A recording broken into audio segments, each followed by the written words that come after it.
결국 애국 사람을 죽이고 자기는 지금 살인자 신세가 돼서 도망자로 미디안 광야에 나와 있거든요. 자기가 애굽에서 실패했던 것이 완전히 거그 문제에 완전히 사로잡혀서 지금 하나님이 다시 애굽으로 내가 너를 보낸다. 내가 너와 함께 하겠다. 너를 통해 출애굽의 역사를 이루시겠다. 말씀을 하는데요. 그 말씀을 못 들어요. 근데 어떻게 보면 지금 우리도 그러고 있는지도 몰라요. 여전히 나의 문제와 내가 안 되어졌던 그 실패와 우리 어차피 실패했던 그 과거가 하나님을 떠나서 내 힘으로 하려고 하니까 실패하는 게 너무 당연하잖아요. 근데 내 힘으로 하려고 했다가 실패했던 그 경험이 나는 안 된다는 것으로 완전히 사로잡혀 있어요. 그래서 하나님이 아무리 말씀하시고 복음이면 된다 하시고 복음 언약 안에 너는 하나님 자녀고 너를 통해 세계복음을 한다 아무리 말하지만 머리로는 들어서 머릿속에는 알고 있는지 모르지만 실제 삶의 현장에서는요 여전히 이거에 잡혀 있어요. 안 돼요. 어쩌면 오늘 예배를 드리고 말씀을 들을 때에도 말씀을 듣지만 말씀 못 듣는지도 몰라요. 하나님은 말씀을 하시는데 계속 나는 마음속에서 아니라는 거예요. 나는 못해. 나는 못 가. 다른 사람이 하라 이거죠. 하나님은 지금 우리를 세계복음화의 증인으로 이 복음을 전할 렘넌트로 지금 하나님이 나를 부르셨는데 그 부르시고 말씀하고 계시는데 계속 나는 안 된대요. 나는 못해요. 나는 안 돼요. 뭐가 불신앙인 것 같아요. 저는 나는 하나님 안 믿어. 그게 불신앙이 아니라 하나님의 말씀하시는 걸 듣지 못하고 여전히 내 생각에 사로잡혀 있는 그 묶여있는 상태 자체가 이미 불신앙 속에 갇혀 있는 거예요.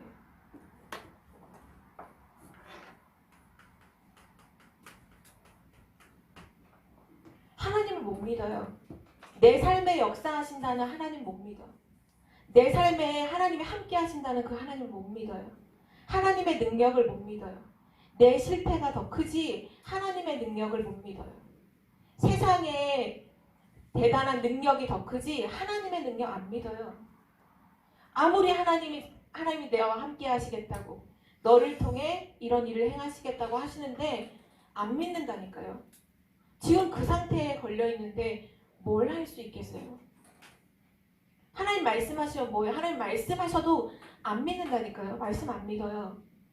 말씀이 또 안 들려요. 내가 너와 함께 있을게 라고 하나님 오늘 말씀하시잖아요. 그런데도 모세는 엉뚱한 얘기 하잖아요. 하나님 보낼 만한 자를 보내세요. 하나님이 지금 내가 할 거야. 하나님이 이렇게 하나님 입장에서 이렇게 말씀하시는 거예요. 내가 할 거야. 내가 출애굽의 역사를 일으킬 거야. 그러니까 너는 가서 말하기만 해. 넌 그것만 하면 돼. 내가 할 거야.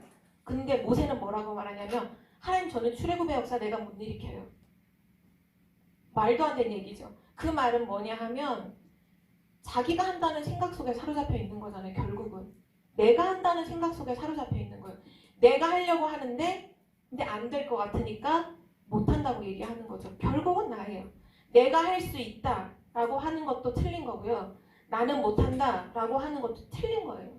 하나님의 언약 앞에서 그거 다 틀린 거예요. 지금 우리 렘넌트들이 나는 된다, 안 된다. 바로 이 불신앙에 사로잡혀 있어요. 지금 이 불신앙에 사로잡혀 있으니 하나님이 하신다고 해도 그 말 안 들려요. 우리 보통 그렇게 생각하죠. 능력이나 기적을 보면 믿어질 것 같죠? 어때요? 질문해 볼게요. 엄청난 기적과 능력을 여러분이 지금 여러분의 눈으로 영적인 이런 거 아니라 실제 여러분의 육신의 눈으로 하나님의 능력과 기적의 엄청난 걸 봤어요. 그럼 믿을까요? 믿을까요? 믿을 것 같죠? 우린 믿을 것 같다고 생각해요. 그래서 항상 하나님께 기도하죠. 하나님 능력을 보여주세요. 하나님 기적을 보여주세요. 그럼 내가 믿을게요. 오늘 모세는 어떠냐 하면 하나님이 지팡이로 모세가 가지고 있는 지팡이니까 지팡이를 던져서 뱀이 되게 하고 그걸 다시 꼬리를 잡았을 때 다시 지팡이가 되게 하고 자기 손을 넣어서 이 문둥병이 바라고 치유되는 걸 직접 눈으로 보여주시잖아요. 그런데도 하는 얘기가 이 얘기인 거예요. 하나님 보낼 만한 자를 보내세요. 믿음은 능력을 본다고 생기는 게 아니에요. 왜냐하면 불신앙이라고 하는 건 내가 하는 것 같지만 불신앙의 배후에는요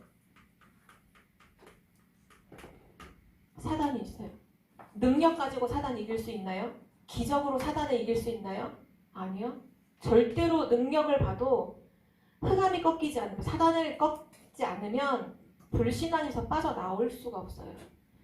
고린도후서 4장 4절에 보면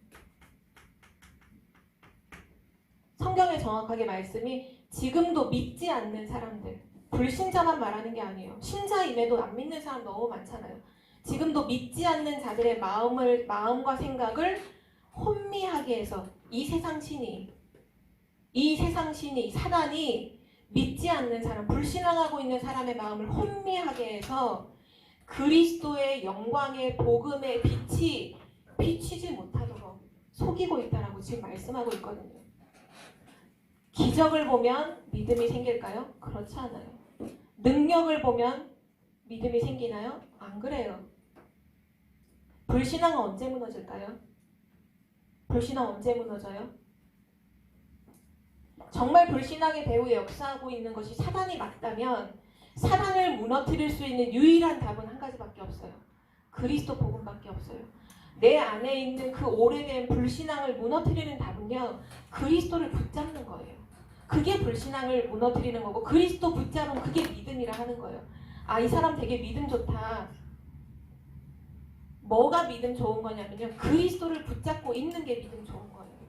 그 사람이 그리스도를 붙잡고 그거랑 상관없이 뭐 신앙생활을 잘하고 뭐 성실하고 아무 소용 없어요.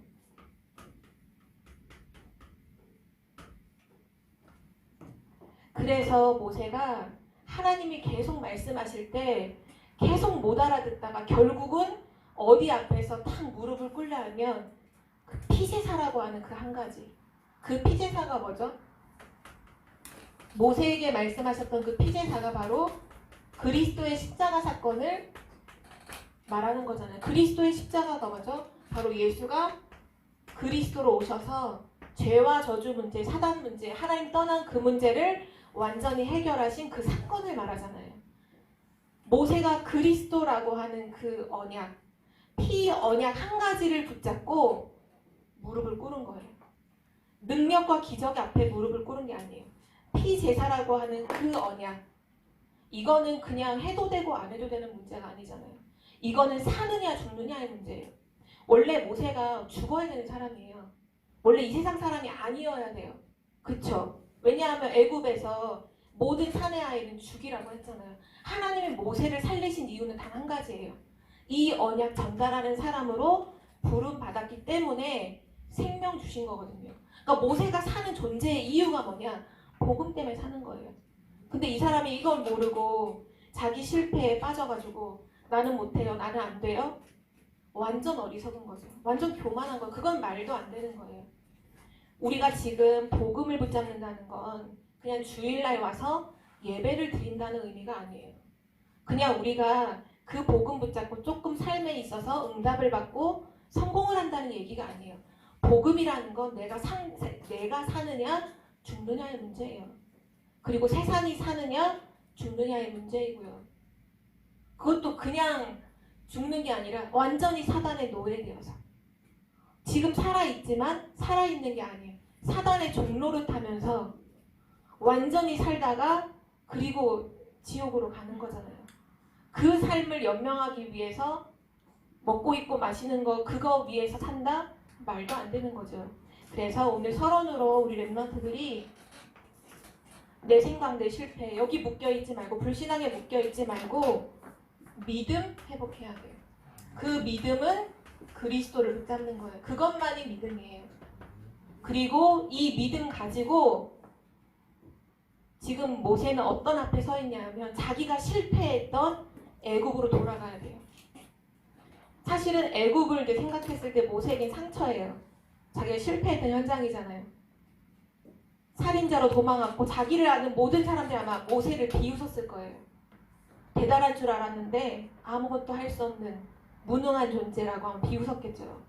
그러니까 애굽으로 돌아가야 하는 모세가 그 못 가는 거예요. 하나님 내가 어떻게 갑니까? 내가 가면 사람들이 내 말을 듣겠습니까?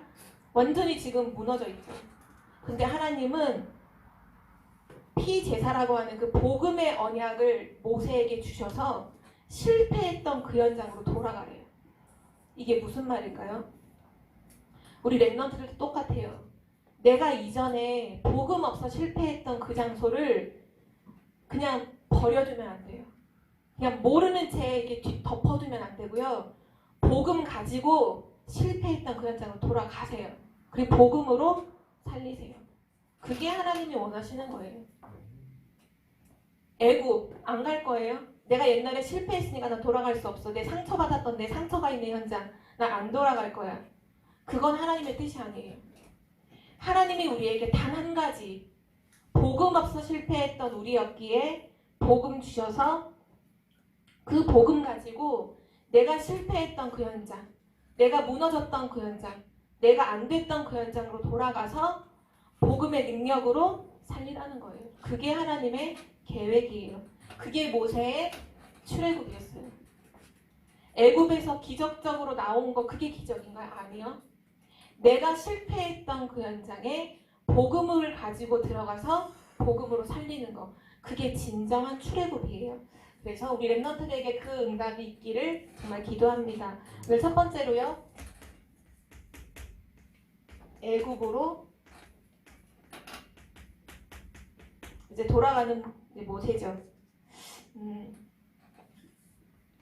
지금 미디안 광야에서 이드로와 함께 생활하고 있던 모세였기에 자기가 하나님께 받았던 이 모든 것을 이드로에게 얘기를 하고 자기가 애굽으로 돌아가겠다 얘기를 하죠. 그때 그 이드로 장로가 흔쾌히 돌아가라, 평안히 가라 축복해주면서 모세를 보내줘요.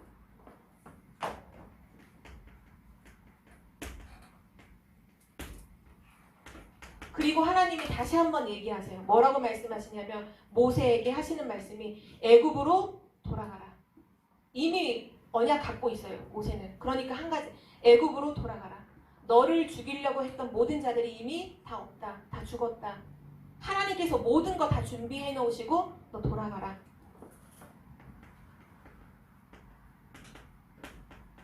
하나님이 다시 한번 말씀을 통해서 확인시켜 주세요. 그리고 이제 모세가 하나님이 주신 지팡이를 가지고 나아가죠. 오늘 말씀 읽었을 때 그 애굽으로 돌아가는 와중에 모세의 손에 들려있던 게 지팡이였는데 그냥 지팡이라 말하지 않고 하나님의 지팡이를 손에 잡았더라 이렇게 말했죠. 근데 실상은 하나님의 지팡이가 아니라요. 모세가 미디안 광야에서 양을 칠 때 잡고 있던 수많은 지팡이 중에 그냥 하나의 지팡이였어요. 그런데 하나님께서 모세에게 복음을 주신 그 순간부터는 모세에게 있는 모든 것은요. 다 하나님의 손에 잡힌 바가 되어져요. 랩런트도 똑같아요. 아무런 쓸모가 없었던 것 같은 너무나 작고 연약한 나의 것들이 복음을 가진 그 순간부터는 하나님의 것으로 바뀌어요. 하나님의 지팡이가 되는 거죠. 그 지팡이로 모세는 뭐 하죠? 나중에 보면 그 지팡이로 나일강을 치니까 나일강이 피로 변하는 기적이 막 일어나고요. 그 지팡이를 가지고 나중에는 홍해 앞에 섰을 때에도 두 손을 그 지팡이를 가리켜서 바다를 가르칠 때 홍해가 갈라지고요. 하나님의 능력이 나타나는 현장이 되어져요. 랩넌트가 그래서 잊어버리면 안 돼요. 하나님이 우리를 보내실 때, 세상으로 보내실 때, 현장으로 보내실 때 특별한 뭔가를 다른 걸 주시는 게 아니라 내가 가지고 있는 그곳에 하나님의 능력이 임해서 그거 가지고 세상을 살리는 거예요. 그리고 더 중요한 건 뭐냐면요. 랩넌트에게는 이미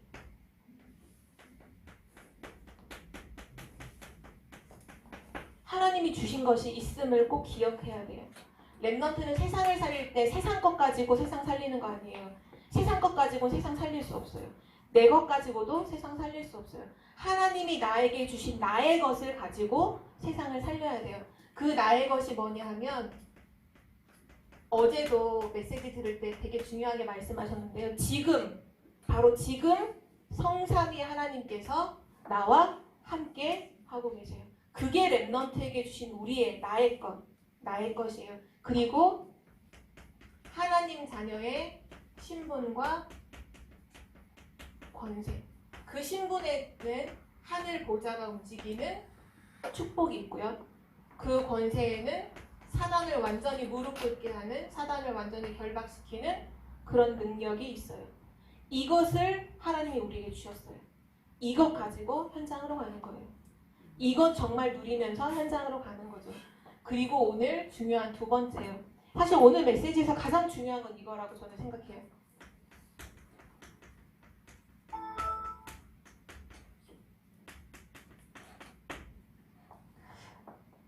가장 중요한 부분인데 사실 저는 이 부분이 가장 이해가 안 됐었어요. 혹시 이 메시지가 이해가 되나요? 24절 부분에 보면 하나님이 모세한테 언약 다 주시고 말씀 다 주시고 약속 다 주신 다음에 애굽으로 가라 해서 애굽으로 가요. 출발을 해요.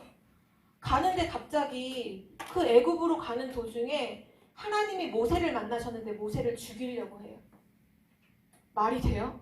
아니 지금 하나님께 사명 다 받고 지금 이 1000명을 다 가지고 애굽으로 가서 애굽을 살려야 되는데 갑자기 광야에서 그 가는 길에 하나님이 모세를 만났는데 모세를 죽이려고 해요. 그리고 그때 이제 모세의 아내인 십보라가 자기 아들의 이제 표피를 베서 할례를 행하죠. 그래서 이 모세는 나의 피난편입니다 라는 고백을 해요. 이게 어떻게 보면 불신자는 전혀 이해를 할 수 없는 부분이에요. 복음을 갖고 있는 사람조차도 이게 무슨 말이지? 하는 생각을 해요.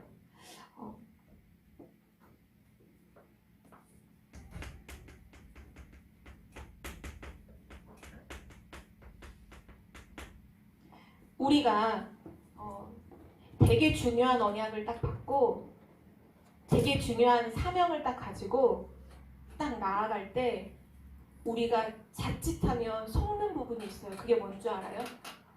예를 들면 우리 교회가 어떤 수련회를 한다 또는 어떤 뭐 집중훈련을 한다 이런 어떤 행사 같은 걸 할 수 있잖아. 어떤 그런 중요한 모임을 한다고 했을 때 또는 다락방 전체에서 뭐 세계 랩넌트 대회를 한다, WRC를 한다, 뭐 세계 선교 대회를 한다 이런 중요한 대회를 할 수 있잖아요.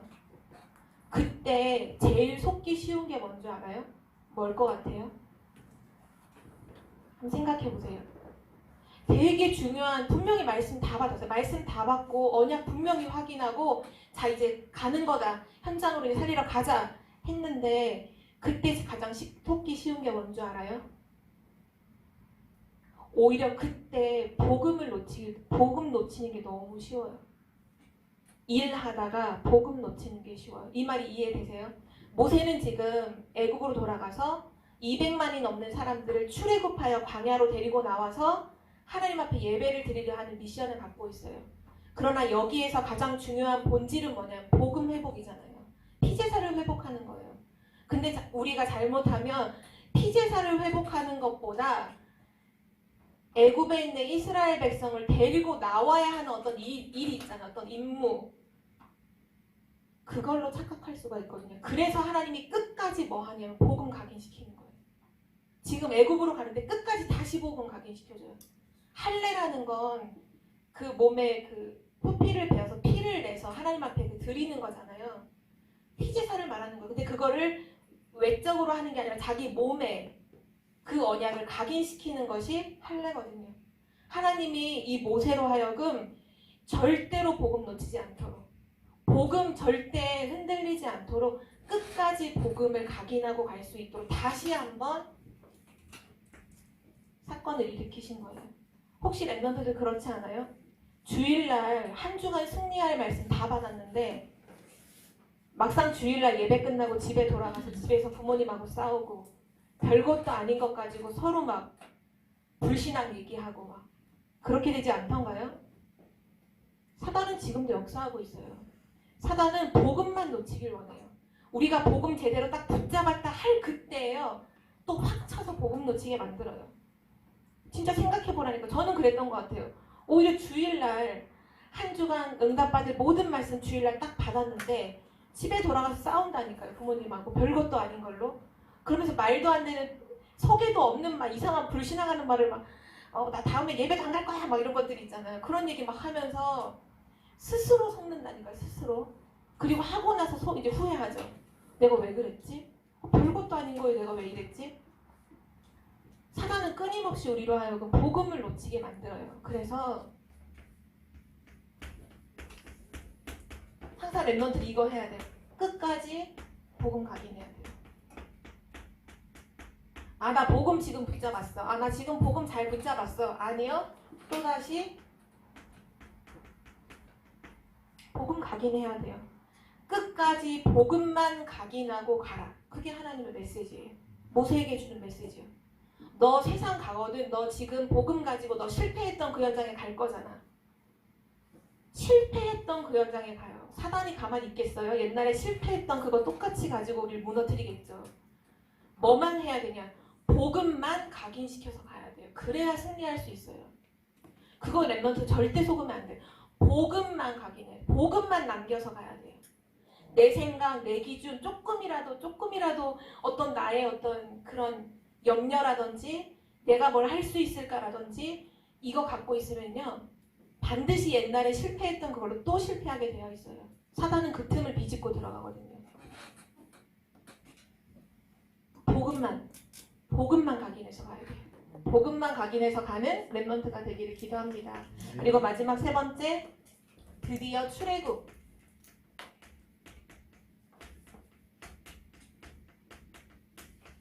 출애굽의 여정이 이제 시작이 돼요. 적지는 않을 게 10가지 재앙이 이제 일어나요. 출애굽에. 이 재앙, 파리 재앙, 피 재앙, 개구리 재앙. 제가 일신여고를 나왔거든요. 일신여고는 기독교 학교예요. 그래서 일주일에 한 번씩 그 채플이 있고 예배가 있고 또 그 학교 내에 계신 목사님이 계시거든요. 교목이라고 해요. 학교 목사님을 교목이라고 해서 그 목사님을 모시고 이제 한 번씩은 성경 공부를 정규 수업처럼 이렇게 하거든요. 지금도 내용이 기억나는 게 2가지가 기억나요. 뭐가 기억나냐 하면 이거를 외우게 했던 방법이었어요. 10가지 재앙을 설명할 때 피 재앙, 개구리 재앙, 이 재앙, 파리 이거를 맨 앞장에 앞글자 또는 그 앞에 있는 것만 따서 피개구리가 이파리 위에서 이런 식으로 외우게 해주시더라고요. 근데 어쨌든 효과는 있었나 봐요. 지금도 기억이 나는 거 보니까 피개구리가 그 순서가 이파리, 이하고 파리인데 그걸 합해서 이파리 위에서 그런 식으로 했는데 그게 기억이 나고 또 한 가지 기억나는 건 아마 그때 당시에 그분이 다락방 메시지를 들었던 것 같아요. 한날은 전혀 그런 말씀을 안 하셨던 분인데 칠판에 크게 주는 그리스도시요 살아계신 하나님의 아들이십니다를 쓰시더라고요. 그러면서 우리한테 질문하는 거예요. 예수님이 누구냐? 이렇게 질문하시더라고요. 근데 그 질문에 우연히도 저를 지목을 하셨어요. 제가 뭐라고 대답했을 것 같아요, 여러분? 그리스도라고 대답했을 것 같죠. 전 그리스도라고 대답을 못했어요. 그때가 고등학교 1학년 때였는데 제가 실제 그리스도를 인격적으로 영접한 게 고등학교 2학년 때였고 중3 때 이미 다락방 메시지를 듣고 있어서 저는 그 목사님이 질문하실 때 답이 그리스도라는 건 알고 있었어요. 근데 창피해서 그 말을 못했어요. 그냥 거기 써있는 대로 그냥 예수님이 누구냐 할 때 일반적으로 생각하는 게 하나님의 아들이 이렇게 생각하잖아요. 그냥 하나님의 아들이요 이렇게 대답했거든요. 그 정도로 제가 이제 복음이 없었던 거예요. 복음을 몰랐던 거죠. 제가 하나님의 아들이라고 하니까 되게 아류들이 막 대답들이 나오더라고요. 어떤 친구는 예수님이 누구냐? 우리도 하나님의 자녀라고 하고 예수님도 하나님의 아들이라고 하니까 우리의 오빠요. 이렇게 얘기하는 아이들도 있었어요. 되게 엉뚱하게. 그러니까 불신자인 친구 중에는 이렇게 들었던 지식은 있어. 막 그런 얘기했던 적이 있는데 그건 여담이고요. 애굽의 10가지 재앙은 원래는 애굽에 그들이 그토록 사랑하고 섬기던 우상이었어요. 우상이라는 게 뭔지 알죠? 복을 주는 존재라고 붙잡고 있는 거예요. 애굽 사람들이 이 정말 하찮고도 하찮은 이 파리, 뭐 개구리 이런 거를 신으로 섬기고 있었어요. 자기에게 복을 주는 존재. 근데 어느 정도까지 영향력이 있었냐? 그걸 섬기는데 전 세계를 지배하는 초강대국이 됐어요. 이 우상의 위치가 어땠을지 여러분 이 생각이 돼요? 이거에 기도를 하는데 이걸 섬기는데 전 세계 최고 강대국이 됐다니까. 전 세계를 다스리는 애굽이 됐다니까요. 애굽 사람들에게 이 우상은 말로 형용할 수 없는 엄청난 존재였어요. 근데 모세를 통해서, 복음 가진 모세를 통해서 실체가 드러나요. 이 10가지가 뭐로 임해버려요? 재앙으로 임하잖아요. 세상 사람들이 몰라요. 우상이 복이라고 생각해요. 우상 숭배하면 거기서 복이 온다 생각해요. 실상을 몰라요. 우리는 알잖아요. 그게 재앙이에요. 우상 숭배하면 재앙이 온다 정도가 아니라 우상이 재앙이에요. 우상이 재앙. 그 우상 자체가 재앙이라니까요. 애굽의 한날에 그 자기들이 섬기던 우상이 신이 재앙으로 다가오기를 시작하는데 막을 수가 없어요. 어떻게 할 수가 없어요. 그때마다 이제 누구를 부르느냐 하면 모세를 불러요. 모세를 불러서 이제 해결해달라고 하죠. 그럼 모세는 성경에 쭉 이제 우리가 읽지 않았던 부분을 쭉 5장부터 쭉 읽어보면 계속 반복되는 스토리예요. 재앙이 임하고 바로왕이 끝까지 자존심을 굽히지 않다가 너무 재앙이 심하니까 이제 자존심을 굽히고 모세를 불러요. 그럼 모세가 이제 우리 나가도 되냐?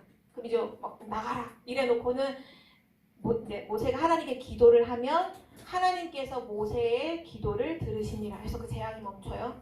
그리고 재앙이 멈추면 또다시 바로왕의 마음이 강팍해져서 안 보내는 거예요.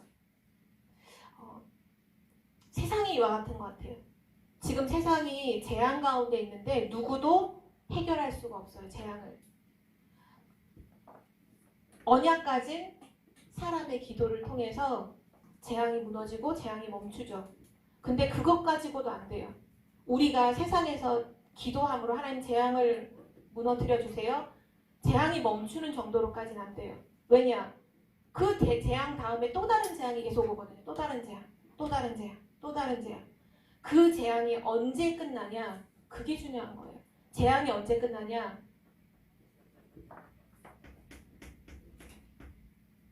어린 양의 피를 문설주에 바를 때, 그때 모든 재앙이 다 끝나버려요. 렘넌트가 이 사실을 정확하게 가지고 현장으로 가야 돼요. 우리가 현장 속에서 기도하고 흑암을 꺾는 것도 너무 중요하지만 가장 중요한 건 뭐냐? 복음을 회복하는 거예요. 복음 회복할 때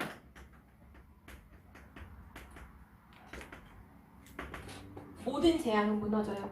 그리고 여기에서 또 중요한 부분이 있는데요. 사단이 얼마나 교묘한 줄 알아요? 사단이 진짜 교묘해요. 하나님 주신 복음의 본질을 계속 흐려요. 흐리게 만들어요. 그게 방법이 뭐냐면 10가지 재앙을 쭉 일어나는 중에 한 중간부터는 왕이 이렇게 해요. 그러니까 원래 하나님 주신 말씀이 이거예요. 이스라엘 백성을 전체를 다 데리고 광야로 가서 피제사를 드려라. 이게 하나님의 메시지예요. 근데 바로왕이 이렇게 말해요. 우리 지금 너무 힘드니까 재앙을 멈춰줘. 그럼 너네 보내줄게. 그러면 전부 다 보내주나요? 아니, 너네 전부는 가지 말고 남자만 다 나가. 장정들만 다 나가서 제사 드려. 그러니까 타협을 보려 하는 거예요. 타협을. 그때 모세가 거절을 해요. 또 두 번째 또 타협을 해요. 그럼 이번에는 다 데리고 나가. 그런데 가축은 가지고 가지 마. 그럼 나중에 피제사 어떻게 드려요? 가축 안 갖고 가면. 어떻게든지 이 바로왕이 결국 사단을 의미하는 거잖아요. 이 복음을 가지고서 계속 타협을 해요. 요거는 하지 마. 요거는 하는데 요건 하지 마. 근데 모세가요, 정확한 언약을 붙잡고 있었기 때문에 하나도 타협하지 않아요. 아니, 우린 하나님 말씀하신 대로 그대로 하지 않으면 우린 아니야. 우린 다 나가야 되고 피제사 드려야 되고 우린 광야로 가야 돼. 막 바로왕이 또 얘기해요. 멀리 갈 필요 없잖아. 우리가 피제사 드리게 해줄 테니까 여기서 드려. 여기서 제사 드려. 그럼 어떻게 보면 생각할 때 피지사 뭐 여기서 드리나 광야에서 드리나 똑같은 것 드리면 하나님 역사하시겠지 하고 타협할 수 있잖아요. 아니, 분명히 하나님이 사흘길쯤 가서 광야로 가서 제사 드리라고 했어. 그래서 렘넌트가 뭐가 중요해요? 언약을 붙잡되 정확하게 붙잡는 게 너무 중요해요. 왜냐면 사단은요 끊임없이 이 언약을 가지고서도 타협을 하거든요. 계속 언약 가지고서도 하나님 주신 정확한 말씀 모르면 다 속아 넘어가요. 다 속아 넘어가. 만약에 모세가 언약 어설프게 붙잡아서 막 바로 왕이 남자만 데리고 나가. 남자만. 그래 가축도 다 데리고 나가는데 어린애들은 데리고 가지 마. 광야길 힘드니까 어린애들 데려가지 말고 어른들만 다 나가. 그거 타협했으면 어떻게 됐을까요? 후대 다 망하는 거죠. 그래서 정확한 복음을 회복하되 누구를 통해서 복음이 회복되느냐? 정확한 복음의 언약을 붙잡은 한 사람을 통해서 그 어떤 것과도 타협하지 않는 그 어떤 것과도 복음을 뒤바꾸지 않는 변질시키지 않고 희석시키지 않고 대충하지 않고 오직 완전 영원한 그 복음 붙잡고 가는 한 사람을 통해서 완전히 복음이 회복되는 하나님의 역사가 일어났어요. 그래서 마지막 결론으로요.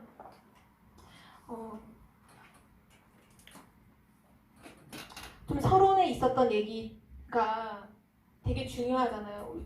매일 이 부분은 좀 확인돼야 되는 부분이에요. 저는 요즘에 기도 수첩이나 또는 말씀의 흐름, 아까 주원이가 기도할 때도 말씀의 흐름을 타게 해달라 했는데 진짜 중요한 게 말씀의 흐름 못하고 그냥 말씀만 들으면 하나님이 이걸 왜 말씀하시지? 이게 왜 중요한지가 몰라요. 몰라요. 가치를 몰라요. 그냥 말씀이구나 이렇게 돼요. 근데 말씀의 흐름을 알면 하나님이 이걸 왜 말씀하시고 이게 왜 중요하고 이거 왜 붙잡아야 되는지에 대한 가치가 딱 나오거든요. 요즘의 말씀의 흐름 속에 제일 많이 말씀하시는 게 뭔지 알아요? 확인하라는 거예요. 확인. 지난주 산업선교 메시지에도 그러셨죠. 언약을 확인해라. 매일 확인해라. 오늘도 확인하고 내일도 확인해라. 근데 어제 핵심 메시지의 결론에서도 또 나오더라고요. 확인해라. 복음 언약을 확인해라. 맞아요.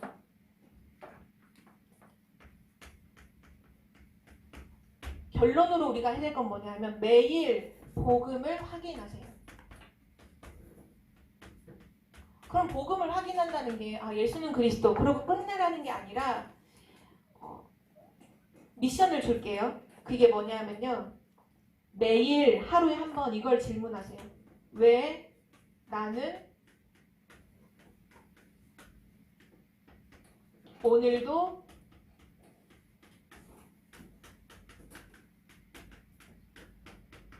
복음이어야 하는가? 거기에 대한 답을 그날 하루 한 번씩 적으세요. 나는 왜 오늘 복음이어야 되지? 그 이유가 여러 가지가 있겠죠. 난 복음이 아니면 절대 사단 이길 수 없어. 난 그래서 오늘 오직 복음이어야 돼. 그럼 그게 오늘의 복음을 확인한 거예요. 그 이유를 적으세요. 이거 해야 돼요. 복음 그냥 확인한다고 해서 그냥 예수는 그리스도 모든 문제 그럼 그게 안 된다니까요. 여전히 내 문제 속에서 말씀을 들어도 이게 되는 게 아니라 매일 나는 왜 오늘 복음이어야 하지? 나는 왜 오늘도 복음이어야 하지? 거기에 대한 답을 여러분이 찾고 그걸 적으세요. 꼭 기록을 하세요. 짧아도 좋아요. 그리고 뭐 하냐면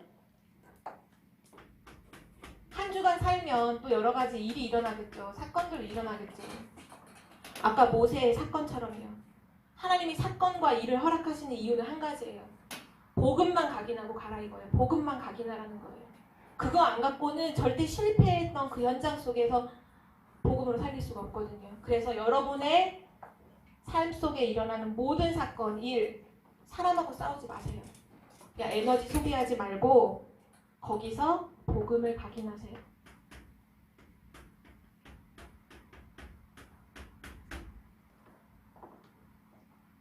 그 그리스도의 복음을 자기 몸에 새겼던 것처럼 여러분의 마음에 새기세요. 여러분이 그거를 찬양으로 하든 사건이 생겼을 때 복음 각인하는 걸 찬양으로 각인하든 말씀을 암송을 하든 아니면 가장 좋은 건 신앙 고백을 하든 그리스도 모든 문제 끝냈다. 요한복음 19장 30절. 그 진짜 복음은 갈라디아서 2장 20절이 복음이라 하셨잖아요. 나는 죽고 내 안에 그리스도가 사신다. 오늘 나는 없어. 나는 죽었어. 영원히 실패할 나는 죽었어. 내 안에 그리스도가 사셔. 그리스도만이 내 인생의 주인이고 나의 모든 걸 다스리고 계셔. 신앙 고백하는 거.